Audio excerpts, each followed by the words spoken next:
Good evening all of you. कैसे हैं आप सभी? जैसा कि आप सभी को सूचित किया गया था दोपहर में 12 बजे वाली क्लास में कि हमारी अगली क्लास 9 बजे होगी, तो लीजिए हम आपके सामने 9 बजे वाली श्रृंखला लेकर आ गए हैं।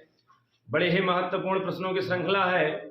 बार बार ये कहना उचित नहीं होता कि श्रृंखला महत्वपूर्ण है। श्रृंखला तो महत्वपूर्ण होती ही है, आपको कितनी समझ में आती है और आपके परीक्षाओं में श्रृंखला के माध्यम से कितने प्रश्नों का समावेश होता है, कितने प्रश्न आपकी परीक्षाओं में आते हैं, आपको मिलते हैं, तो वही श्रृंखला महत्वपूर्ण होती है जी।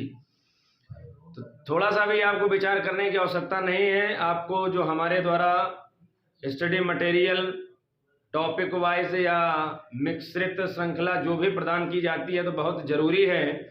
हमारे चैनल स्टार्ट माई परीक्षा में जो हमारे पुराने वीडियो पड़े हुए, एक बार आप लोग जब मौका लगे तो उनको जरूर देख लीजिएगा। हमारी आज के करीब 53 क्लासें लगभग हो चुकी हैं हमारी। इन 53 वीडियो को आप एक बार जरूर देख लीजिए, फिर आपके जो आगामी परीक्षाएं उनमें से 60% दावा ये हम करते हैं। सिर्फ हमारे 50-51 जो वीडियो पड़े हुए हैं, इन वीडियो को सिर्फ आप देख लीजिए। उसमें बहुत सारे टॉपिक हैं, इतिहास, भूगोल, संविधान, विविध, current affairs, static, GK, science और जो प्रतियोगिता का आयोजन करवाए जाते हैं, इन सबका समावेश है। तो इन सब 50 वीडियो को जरूर आप लोग एक बार देखिए और आपकी तैयारी को बेहतर मार्ग प्रदान करेंगे वीडियो। इसी श्रृंखला के साथ अभी क्लास शुरू करते हैं। आप सभी का बहुत बहुत स्वागत है। Good evening all of you. आप सभी का नाम नहीं लेंगे तो परेशान ना होना, बिल्कुल। कमेंट पढ़ने में, नाम लेने में फिर टाइम खराब होता है। आप सभी लोग हमारे साथ जुड़े रहिएगा और बहुत महत्वपूर्ण प्रश्न है। इनमें से बहुत सारे प्रश्नों का जवाब आपको पता होगा, तो कमेंट के माध्यम से आपको जवाब देना है। Good evening all of you. Good evening Anurun Kumar, Soni Vishwakarma, इनके अंकुल निषाद, आशुतोष चौहान, चतुर्वेदी, सपना रिया, बसंती एसएससी वाली आज दोपहर में नहीं आई थी, इस समय जुड़ी हुई हैं। बसंती एसएससी वाली जी, बिल्कुल। मनीष कुमार, रंजना विश्वकर्मा, जोहा शेख, कविता रानी, निकिता देवी, रेखा वाजपेयी, अरुण कुमार, लक्ष्मी दोपहर में देर में आई थी। लक्ष्मी, आप सभी को गुड इवनिंग। इनके वीरप्पन दोपहर में नहीं आए थे। चलिए, good evening all of you, good evening all of you. ठीक है, तो भैया श्रृंखला शुरू की जाती है। ये रहा आपके सामने पहला क्वेश्चन। शेरपा, शेरपा क्या है? पहला क्वेश्चन, शेरपा क्या है? बताइएगा, शेरपा क्या है? कमेंट करिए जल्दी से। नहीं पता तो याद रखिएगा शेरपा क्या है। तो G20 सदस्य देशों के नेताओं की बैठक को शेरपा के नाम से जाना जाता है। क्वेश्चन नया है बहुत सारे लोगों के लिए। शेरपा का संबंध किस संगठन से है? तो G20 संगठन से। याद रखना, शेरपा का संबंध किससे है? तो G20 संगठन से है। G20 सदस्य देशों के नेताओं की बैठक को शेरपा के नाम से जाना जाता है। That's clear. चलिए भैया अगला क्वेश्चन देखते हैं। बिल्कुल, बहुत बढ़िया। एक बार सभी लोग क्लास को शेयर कर दें। क्लास अच्छी लगे तो लाइक कर देना। अगला क्वेश्चन देखेंगे जी।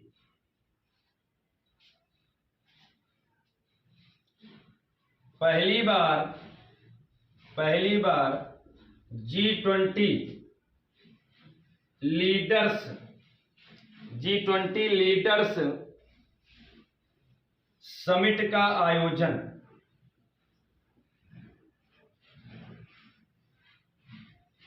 2023 में होगा। पहली बार G20 लीडर्स समिट का आयोजन 2023 में होगा। किस देश में? जल्दी से बताइएगा।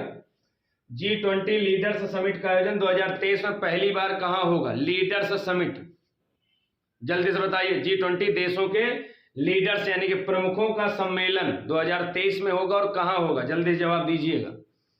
Good evening all of you, good evening. आपको क्लास में टॉपिक वाइज इसलिए अभी नहीं पढ़ाया जाता कि हमारी एक क्लास में आपको सारे विषयों का, इतिहास, भूगोल, संविधान, करेंट, इकोनॉमिक्स, विज्ञान, सबका समावेश मिल जाता है। जी बिल्कुल। चलिए, तो 2023 में इसका आयोजन कहाँ होगा? भारत में। बहुत बढ़िया, एक दो लोगों को जवाब आया, कहां पर? भारत में होगा। जी, जिसको पता हो कमेंट करते रहिए, हम आप सभी के नाम स्क्रीन पर देख रहे हैं। बिल्कुल बिल्कुल। चलिए अगला क्वेश्चन देखते हैं।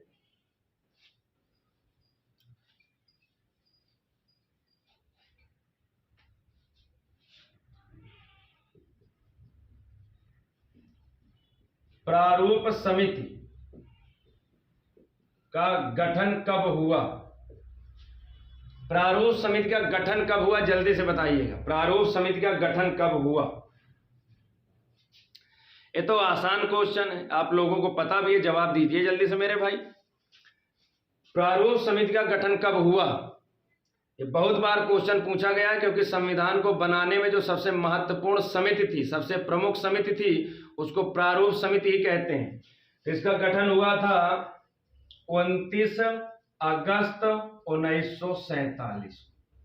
प्रारूप समिति, इसी को ही मसौदा समिति कहते हैं और इसी को ड्राफ्टिंग कमेटी कहते हैं। प्रारूप समिति या मसौदा समिति या ड्राफ्टिंग कमेटी, इसी को कहते हैं। जी बिल्कुल। अब इसमें पूछता है, इसमें कुल सदस्य कितने थे? कुल सदस्य कितने थे? तो 7 थे। इसके अध्यक्ष कौन थे? तो इसके अध्यक्ष थे भीमराव अंबेडकर। इसके अध्यक्ष कौन थे? तो भीमराव अंबेडकर। जी बिल्कुल। प्रारूप समिति का गठन 29 अगस्त 1947 को हुआ था। कुल सदस्य थे 7, इसमें अध्यक्ष थे भीमराव अंबेडकर। जी बिल्कुल। अब 2 बिंदु आपको इसमें हम नए बताएंगे आप लोगों को। जी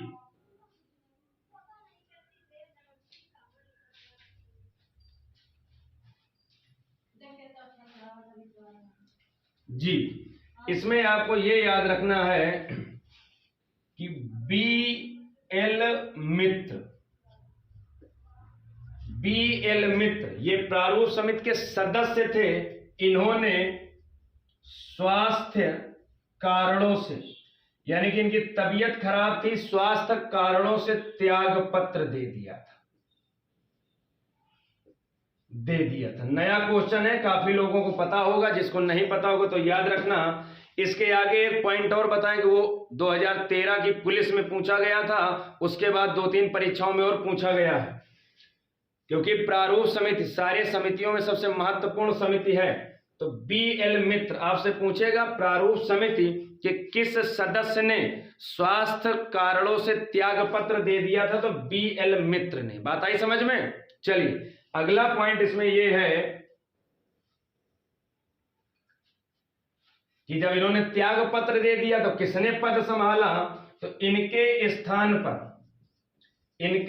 पर किसने संभाला था? तो याद रखना, एन माधव राव। तो दोनों नाम आपको याद रखने।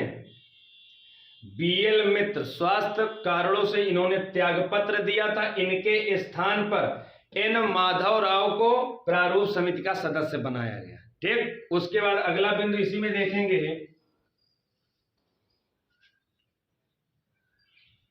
अगला बिंदु है इसमें, एक और इसके सदस्य थे डीपी खेतान। ये ऐसे सदस्य थे, इनकी मृत्यु, ये प्रारूप समिति के सदस्य थे डीपी खेतान जी, लेकिन किसी कारणवश इनकी मृत्यु हो गई। तो इनकी मृत्यु के पश्चात, भाई कोई सदस्य बनाया गया होगा इनकी मृत्यु के पश्चात, इनकी मृत्यु के पश्चात बने सदस्य, मतलब किसको सदस्य बनाया गया? ये क्वेश्चन महत्वपूर्ण है और यही क्वेश्चन सबसे ज्यादा बार पूछा गया है कि प्रारूप समिति के किस सदस्य की मृत्यु हो गई थी? डीपी खेतान की। इनके स्थान पर किसको प्रारूप समिति का सदस्य बनाया गया? तो उनका नाम है टीटी कृष्णामाचारी।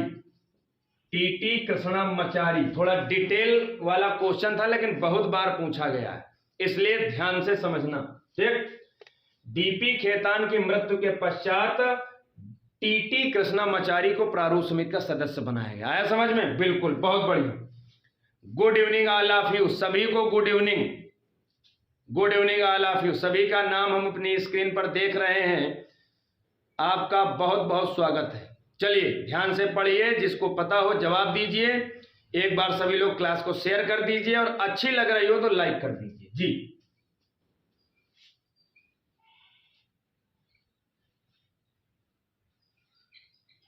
जी, अगली क्लास हमारी कल होगी 12 बजे। अभी सभी को सूचित किया जाता है कि अगली क्लास कल होगी, यानी कि बुधवार को 12 बजे अगली क्लास होगी हमारी दोपहर में, और फिर रात में 9 बजे। तो कल दोपहर को 12 बजे आप सभी लोग बिल्कुल जुड़िएगा, 12 बजे महत्वपूर्ण श्रृंखला के साथ। जी, अरे आप सभी तो बहुत बहादुर हैं।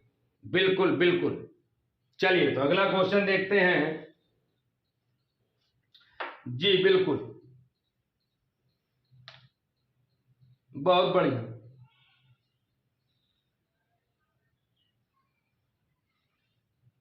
जी जी बिल्कुल बिल्कुल। चलिए एक आसान क्वेश्चन तब तक बताइएगा। एससीओ की स्थापना जल्दी से बताइए, जिसको संघाई सहयोग संगठन कहते हैं, संघाई कोऑपरेशन ऑर्गेनाइजेशन। जल्दी बताइए, क्वेश्चन का रिवीजन करवाना बहुत जरूरी होता है मेरे भाई।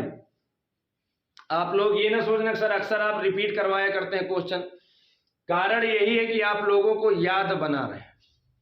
बताइए, तो इसकी स्थापना हुई थी 2001 में। इसको क्या बोलते हैं? संघाई सहयोग संगठन। संघाई सहयोग संगठन बोला जाता है। जी, इसका मुख्यालय कहां पर है? इसका मुख्यालय कहां पर है? तो याद रखना, इसका मुख्यालय कहां पर है? चीन में है संघाई, लेकिन इसका मुख्यालय बीजिंग में है। इसका मुख्यालय बीजिंग चीन में। जी, इतना आपको याद रखना है। संघाई सहयोग संगठन 2001, मुख्यालय बीजिंग चीन में। जी बिल्कुल, बहुत बढ़िया। चलिए अगला क्वेश्चन देखते हैं। जी बहुत बढ़िया।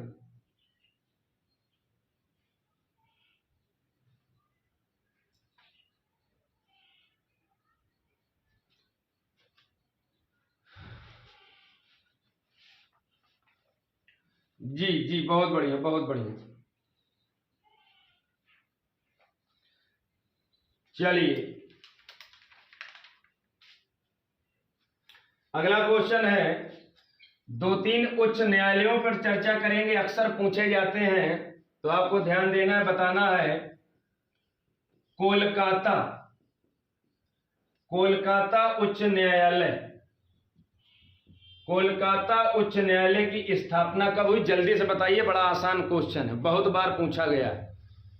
ये ना सोचा करिए आपको जो पढ़ाया जाए इसका मतलब है समझिए। जो हमारे द्वारा इस स्क्रीन पर क्वेश्चन लिखा जाए तो बेशक आपको पता हो तो लगेगा आसान है, लेकिन उसका कुछ ना कुछ राज है। तो ध्यान से पढ़िए, ध्यान से समझिए, आपका हित ही हम चाहते हैं। चलिए जल्दी से जवाब दीजिएगा, अभी किसी का जवाब नहीं आया। तो याद रखना, कोलकाता उच्च न्यायालय की स्थापना 1862 में, 1862 में। इसका यानी कि ये खंडपीठ, इसका ब्रांच कहां पर है? तो इसका ब्रांच कोलकाता में ही। कोलकाता उच्च न्यायालय का मुख्यालय कहां पर? कोलकाता में। उसके बाद अगला बताना है आपको, मद्रास उच्च न्यायालय, मद्रास उच्च न्यायालय, इसकी स्थापना कब हुई? जल्दी जवाब दीजिए, तो आसान क्वेश्चन है मेरे बहादुर, बोलो जल्दी से। मद्रास उच्च न्यायालय, बिल्कुल। तो इसकी भी स्थापना 1862 में, और इसका मुख्यालय कहां पर है? तो चेन्नई में। इसका मुख्यालय चेन्नई में, मद्रास उच्च न्यायालय 1862 चेन्नई में। जी बिल्कुल ठीक। उसके बाद अगला देखते हैं, बॉम्बे उच्च न्यायालय, बॉम्बे उच्च न्यायालय, इसकी स्थापना बताइए जल्दी से, कमेंट करिए सभी लोग। बॉम्बे उच्च न्यायालय,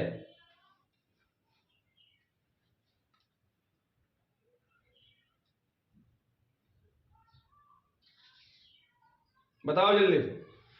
तो बॉम्बे उच्च न्यायालय, इसकी स्थापना भी 1862 में, और मुख्यालय कहां पर इसका? तो मुंबई में। कहां पर? मुंबई में बॉम्बे उच्च न्यायालय जी। 3 मिले आपको, तीनों 1862 में। चलिए उसके बाद अगला देखेंगे, इलाहाबाद उच्च न्यायालय। इलाहाबाद उच्च न्यायालय, इसकी स्थापना कब हुई? जल्दी जवाब दीजिए। आप इतने सारे लोग जुड़े हैं, अरे कम से कम 12 लोग तो जवाब दे दिया करिए। बताओ जल्दी से। इलाहाबाद उच्च न्यायालय काफी बार पूछा गया, यूपी की परीक्षाओं के लिए भी महत्वपूर्ण है। इलाहाबाद उच्च न्यायालय, तो इसकी स्थापना हुई थी 1866 में, और इसका मुख्यालय कहां पर? इलाहाबाद यानी कि प्रयागराज में। इलाहाबाद यानी कि प्रयागराज में, बिल्कुल 1866 जी।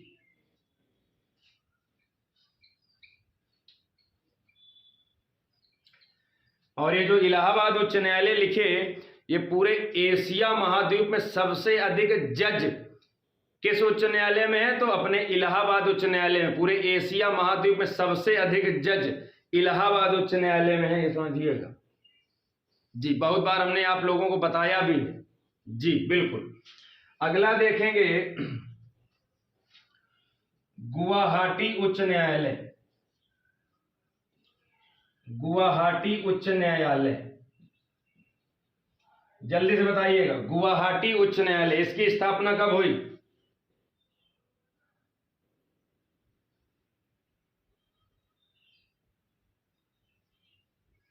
जल्दी से बताइए।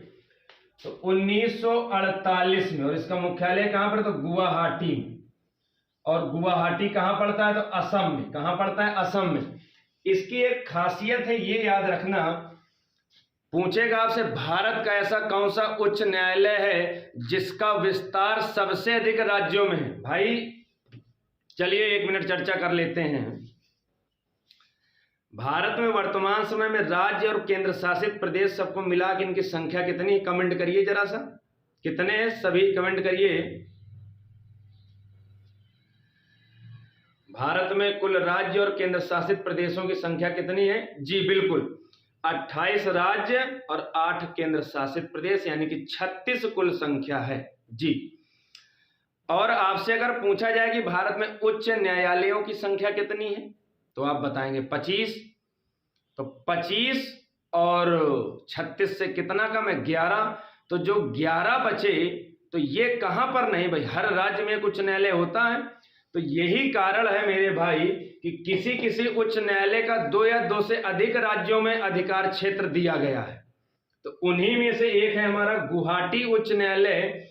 इसका विस्तार भारत के 4 राज्यों में है। और सबसे महत्वपूर्ण बात है, ये क्वेश्चन भी पूछा जाता है कि भारत के किस उच्च न्यायालय का अधिकार क्षेत्र सबसे अधिक राज्यों में है?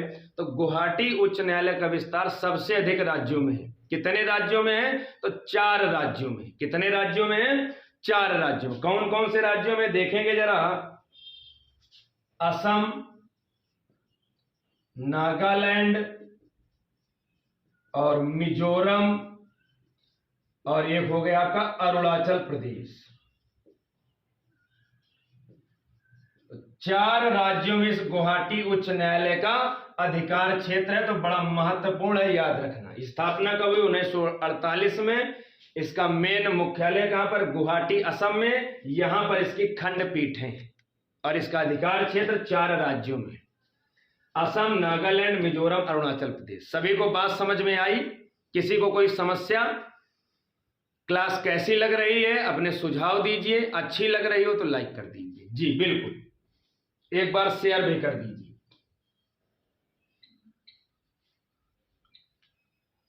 उसके बाद अगला देखेंगे,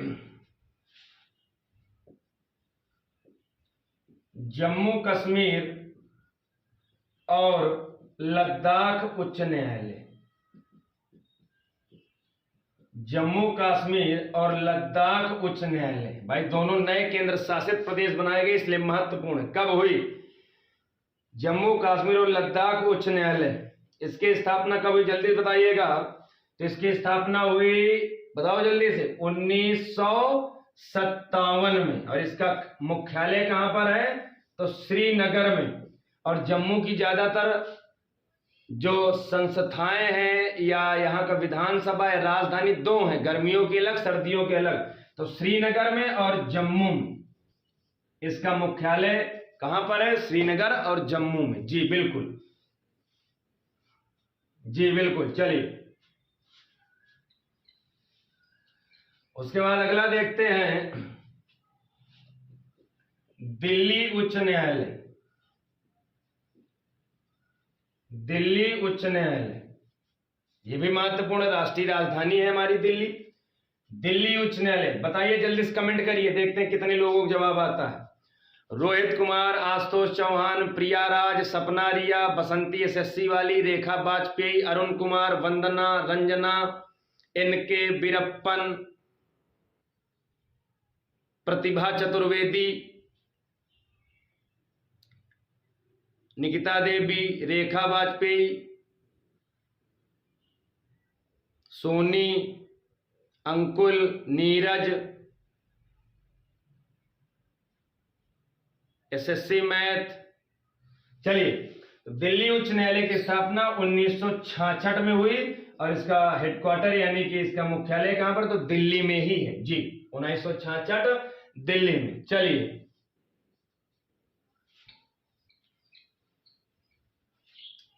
इसलिए बस अंतिम और लिखना है 25वां उच्च न्यायालय, ऐसे लिख लेना इसमें 25वां उच्च न्यायालय। दोपहर की 1 बजे वाली क्लास में बताया था 25वां उच्च न्यायालय अमरावती उच्च न्यायालय।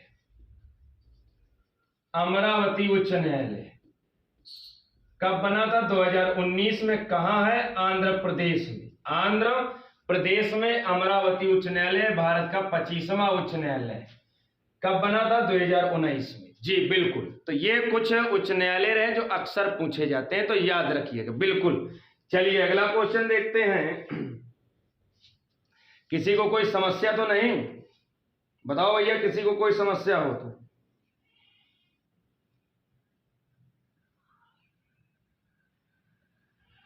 किसी को कोई समस्या?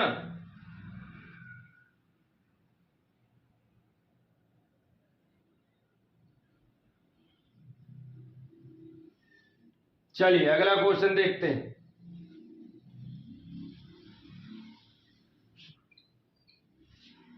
ये बताइए, ये भी पढ़ाया जा चुका है, शक्ति युद्धाभ्यास।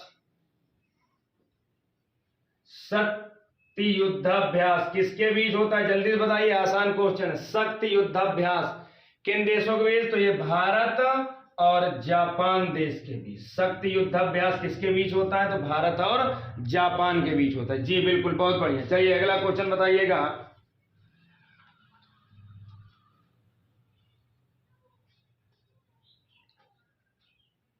जल्दी बताइएगा। चलिए अगला क्वेश्चन देखते हैं। पहला ज्ञानपीठ पुरस्कार कब दिया गया? जल्दी जवाब दीजिएगा, बड़ा महत्वपूर्ण क्वेश्चन है, काफी बार बताया गया। जल्दी बताइए, पहला ज्ञानपीठ पुरस्कार कब दिया गया? इतने लोग जुड़े हो, कम से कम 10 लोगों का जवाब तो आ ही जाए भैया। आप लोगों को इतने मन से मेहनत से पढ़ाया जाता है। देखिए इतनी गर्मी है, पसीना आ रहा है बार बार, लेकिन आवाज में आपके पास कोई दिक्कत ना पहुंचे इस कारण पंखा कूलर सारे बंद करवा दिए गए। बताइए जल्दी। जी देखिए 1-2 लोगों का जवाब आना भी शुरू हो गया, बहुत बढ़िया। आप सभी के कमेंट देख रहे हैं, बताइए सही से भैया जल्दी। चलिए इसका सही जवाब होगा 1965। जी 1965। और किसको दिया गया था? तो जी शंकर कुरूप। जी शंकर कुरूप को दिया गया था। जी शंकर कुरूप। कौन सी भाषा में? तो मलयालम भाषा में दिया गया था। किस भाषा में? तो मलयालम भाषा में जी शंकर कुरूप को 1965 में। बिल्कुल, बहुत बढ़िया। जी शंकर कुरूप 1965 में, मलयालम भाषा। आया समझ में? एक बिंदु और याद रखना मेरे भाई, ये तो मलयालम भाषा में, अगर आपसे कहते कि हिंदी भाषा में किसको दिया गया तो उनका नाम याद रखना। हिंदी भाषा में सबसे पहले दिया गया था सुमित्रा नंदन पंत को। सुमित्रा नंदन पंत जी को दिया गया था। हिंदी भाषा में सबसे पहला ज्ञानपीठ पुरस्कार सुमित्रा नंदन पंत को दिया गया था। ठीक, बिल्कुल बढ़िया, बहुत बढ़िया। चलिए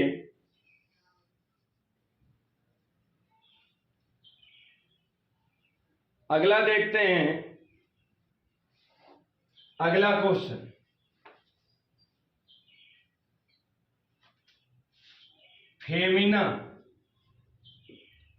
फेमिना मिस इंडिया 2020 की विजेता।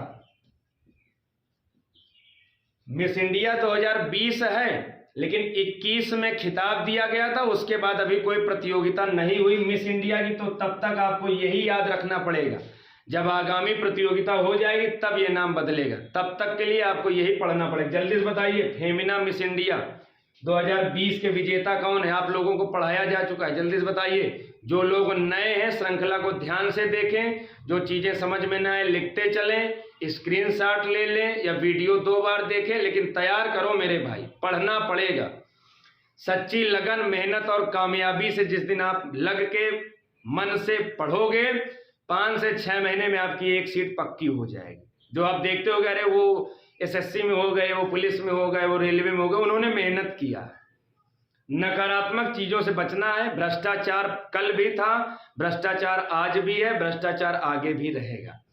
तो 10 सीटों में 2 में भ्रष्टाचार होगा, 8, 5, 1 कुछ सही भरी जाएंगी, तो उनमें आपको अपना प्रतिभा दिखानी है। मेहनत करोगे जरूर सफल होगे। चलिए बताइए, कभी परेशान नहीं हो जाता। एक दिन समय बदलेगा एक दिन समय बदलेगा, आप भी चयनित होंगे, कामयाब होंगे, आप भी सफल बनेंगे। रात्रि का समय है, हमारा आशीर्वाद है। कब माता सरस्वती वाणी में निवास कर जाएं, इसलिए हमेशा अच्छे वचन बोलने चाहिए, सबके लिए अच्छा सोचना चाहिए, और हम आपके लिए अच्छा सोचेंगे तो हमारे साथ अच्छा होगा, ये भावना हमेशा रखी जाती है। जी बिल्कुल, आप सभी कामयाब होंगे। बहुत बढ़िया, आप सभी बहुत बहादुर हैं, बहुत होनहार हैं। जीवन में गलतियां भी किया हैं, पीछे जो गलती हो गई भूल जाओ, आगे देखना है, आगे बढ़ना है। जी बिल्कुल। तो फेमिना मिस इंडिया 2020 की विजेता है मानसा वाराणसी। मानसा वाराणसी इनका नाम है। वाराणसी बनारस का एक शहर है, तो मेरे भैया ये ना समझ जाना कि वाराणसी की है ये बनारस अनारस की नहीं है। मानसा वाराणसी इनका नाम है, ये तेलंगाना की। जी बहुत बढ़िया, कहाँ की है? तेलंगाना की है, याद रखिएगा ये। जी बिल्कुल। चलिए अगला क्वेश्चन देखते हैं। ये रिवीजन जरूरी होता है भाई, यही सारे सब क्वेश्चन पेपरों में आते हैं। आपने पढ़ तो रखा है, लेकिन ऐन मौके में परीक्षा में भूल गए तो मतलब क्या है ऐसा पढ़ने के लिए। इसलिए बार बार रिवीजन करते रहिए। 4 चीजों में 2 पुरानी 2 नई, ऐसे करना है। चलिए अगला क्वेश्चन देखते हैं। 1 मिनट जरा इंक डाल लें।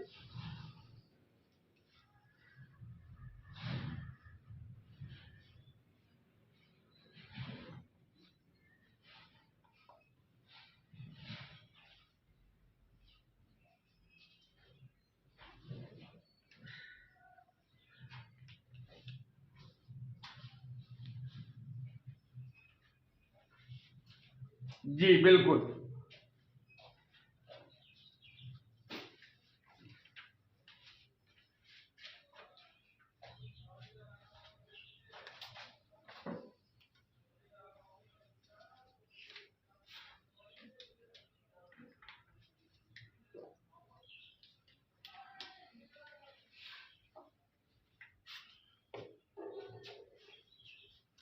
चलिए अगला क्वेश्चन देखते हैं।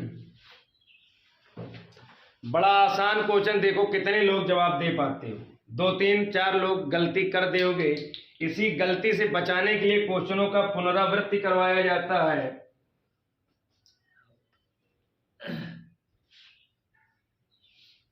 जनगण मन को कब अपनाया गया? जनगण मन को कब अपनाया गया, जल्दी से बताइए। और काफी बार क्वेश्चन पूछा गया, ये दो टाइप से पूछा जाता है, पहली बार गाया कब गया और पहली बार इसको अपनाया कब गया। जल्दी जवाब दीजिए आप सभी लोग, आप सभी के जवाब की प्रतीक्षा है। कम से कम 15 लोगों को जवाब सही आना चाहिए।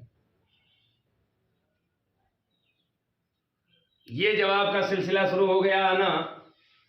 तो जनगण मन को अपनाया गया था 24 जनवरी 1950 को, 24 जनवरी 1950 को। जी, जनगण मन का मतलब क्या है? ये भारत का राष्ट्रगान है, राष्ट्रगान है। इसको अपनाया कब गया? 24 जनवरी 1950 को। और याद रखना, पहली बार गाया कब गया? पहली बार गाया कब गया? जल्दी से बताइएगा।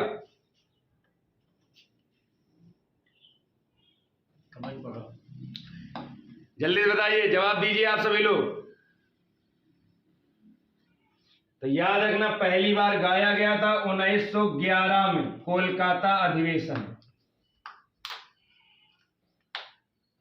कोलकाता अधिवेशन पहली बार गाया कब गया? तो 1911 में कोलकाता अधिवेशन। जी बिल्कुल, 1911 में कोलकाता अधिवेशन में पहली बार गाया गया था राष्ट्रगान। जी बिल्कुल। राष्ट्रगान के रचयिता कौन है? तो रविंद्रनाथ टैगोर। इसके रचयिता कौन है? तो रविंद्रनाथ टैगोर, रविंद्रनाथ टैगोर। तो अपनाया गया 24 जनवरी 1950 को, गाया गया 1911 को कोलकाता में। इसके रचयिता कौन है? रविंद्रनाथ टैगोर। और राष्ट्रगान क्या है? जनगण मन। जी बिल्कुल।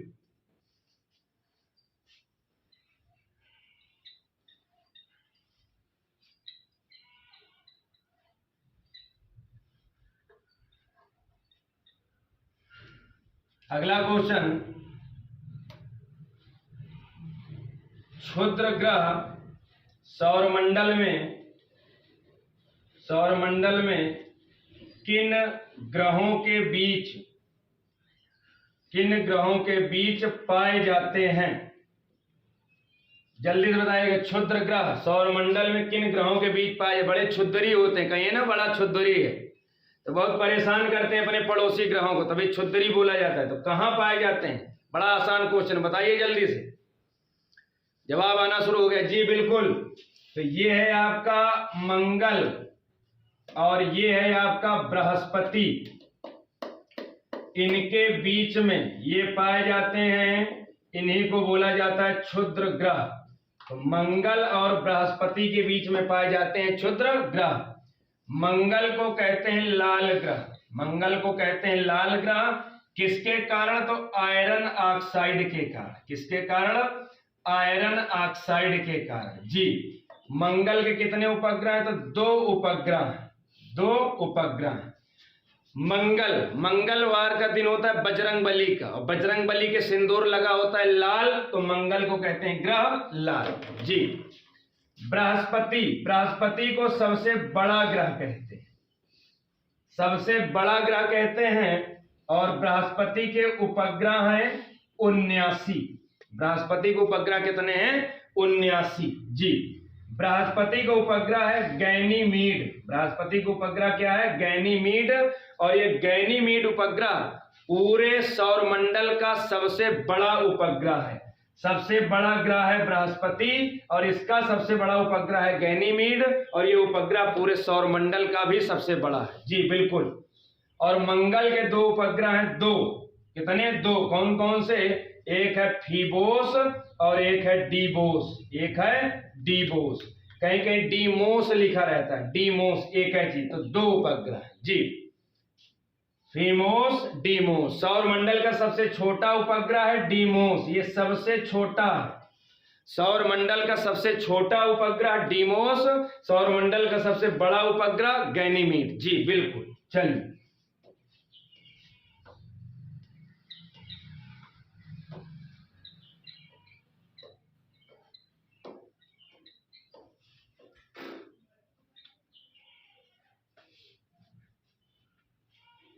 अगला क्वेश्चन देखेंगे।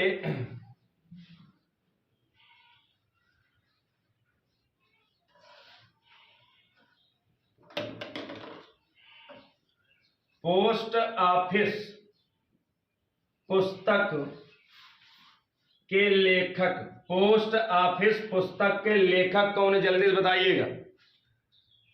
पोस्ट ऑफिस पुस्तक के लेखक, तो याद रखना इसके लेखक हैं कौन? रविंद्रनाथ टैगोर। रविंद्रनाथ टैगोर, रविंद्रनाथ टैगोर। जिनमें पोस्ट शब्द लग जाए, ज्यादातर 90% रविंद्रनाथ टैगोर की हैं। Post office, post master, post box, master साहब, ये इस टाइप की जितनी किताबें हैं सब रविंद्रनाथ टैगोर की हैं। जी, रविंद्रनाथ टैगोर को गुरुदेव के नाम से जाना जाता है। रविंद्रनाथ टैगोर को गुरुदेव के नाम से जाना जाता है। जी बिल्कुल, गुरुदेव के नाम से। चलिए अगला क्वेश्चन देखेंगे, सभी लोग जवाब दीजिएगा, सारे पढ़े हुए क्वेश्चन हैं।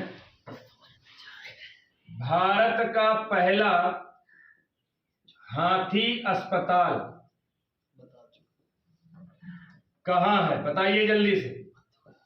भारत का पहला हाथी अस्पताल जल्दी से बताइएगा कहां पर है? आप सभी को पढ़ाया जा चुका है, जल्दी बताइए। तो ये है मथुरा उत्तर प्रदेश में। मथुरा उत्तर प्रदेश में भारत का पहला हाथी अस्पताल। एक बार सभी लोग क्लास को लाइक और शेयर कर दीजिए और जल्दी से जवाब दीजिए। चलिए अगला क्वेश्चन देखते हैं।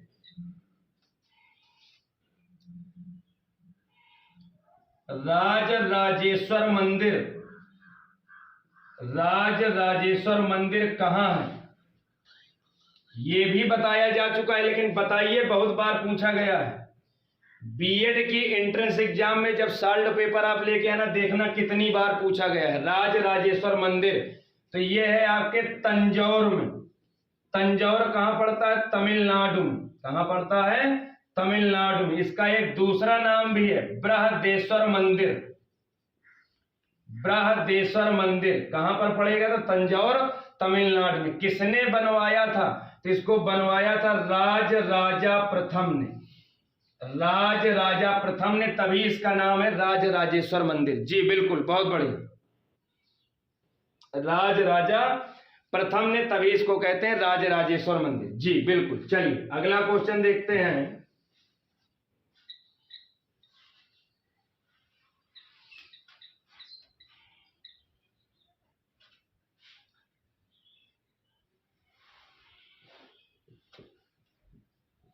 ब्रिक्स की पहली बैठक, ब्रिक्स की पहली बैठक कब हुई? बताइए जल्दी से। ब्रिक्स की पहली बैठक, कम से कम 15 लोगों को जवाब आना चाहिए। जल्दी से बताइए, बड़ा आसान क्वेश्चन है। ब्रिक्स, तो ब्रिक्स की पहली बैठक हुई थी 2009 में। कहते हैं ब्रिक्स की स्थापना कब हुई? तो 2006 में। 2006 में।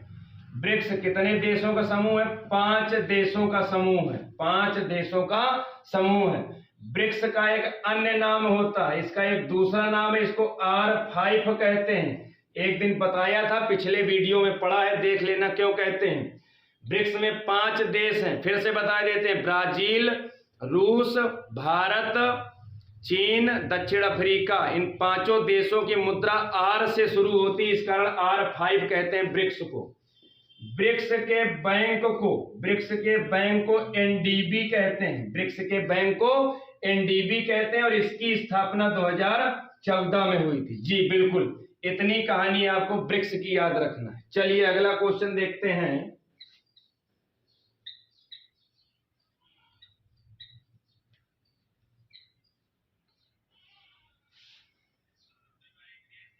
अगला क्वेश्चन,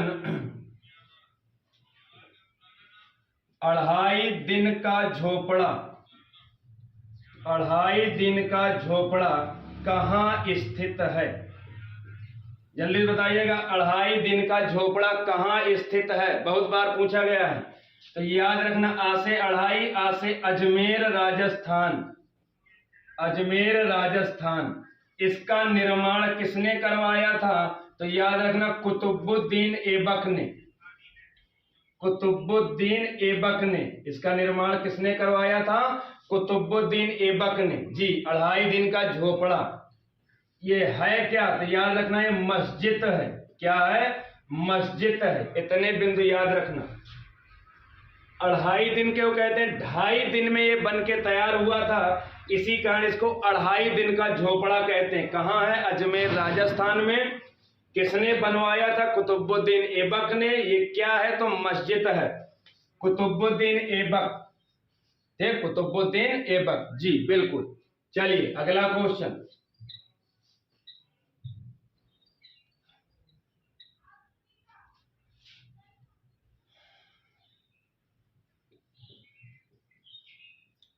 तेलुगु का महाभारत, तेलुगु का महाभारत किस पुस्तक को कहते हैं? किस पुस्तक को कहते हैं? जल्दी से बताइएगा। तेलुगु का महाभारत, तो तेलुगु का महाभारत आप सभी को पढ़ाया जा चुका है, जल्दी जवाब दीजिए। तेलुगु का महाभारत,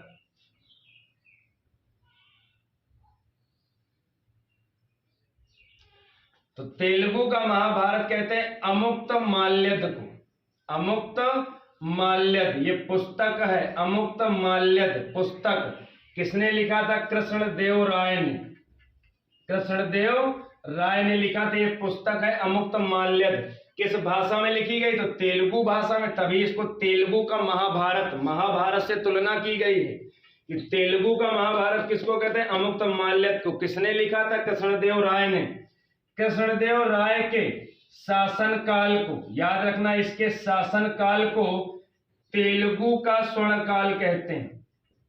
तेलुगु का स्वर्णकाल कहते हैं। कृष्णदेव के शासनकाल को तेलुगु का स्वर्णकाल कहते हैं जी, बिल्कुल, तेलुगु का स्वर्णकाल कहते हैं। तो कैसी लगी हमारी श्रृंखला? आप सभी लोग सुझाव देना, कैसी लगी? सभी लोग एक बार लाइक कर दीजिएगा अगर अच्छी रही हो। मन लगा के पढ़िए, ईमानदारी से पढ़िए, आगे बढ़िए। आप सभी को बहुत बहुत शुभकामनाएं। अगली क्लास हमारी कल 12 बजे होगी, तो दोपहर में फिर अधिक से अधिक संख्या बल के साथ मिलिएगा 12 बजे कल दोपहर में। आप सभी को good night, good night all of you, शुभ रात्रि।